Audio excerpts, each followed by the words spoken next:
Vivement la fin de l'hiver. Qu'est-ce que tu râles encore? Ben, en fait, à chaque fois, d'un coup, il fait une bonne température et d'un coup, il va faire très froid. Au bout d'un moment, ça commence à être chiant, quoi. Ah mais tu veux être 70 ans en arrière, là, l'hiver 1956? Hein?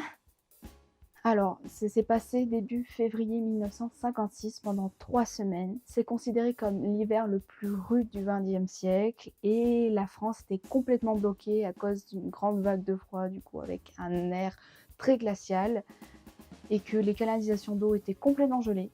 Et pour circuler avec des transports, des bus, des voitures, c'était impossible. Et avec cet hiver hyper rude, il y avait au total 150 morts, dont une personne qui vient de Saint-Dié d'Auvergne, dans le Puy-de-Dôme. Parce que, par exemple, en Haute-Loire, il y avait moins 20 degrés. À Roya, à côté de Clermont-Ferrand, moins 17 degrés. Donc oui, il y avait de la neige à Clermont-Ferrand pendant un petit moment, avec les photos qui sont juste là. Et aussi en Auvergne, surtout dans le Cantal, il y a eu des problèmes de circulation, que des voitures sont restées bloquées dans la neige. Et avec le froid, de nombreuses personnes auraient pu perdre la vie.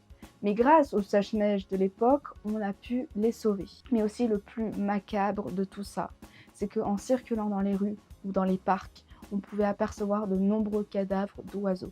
Bon, maintenant, t'as arrêté de râler? Si tu veux voir d'autres vidéos, abonne-toi.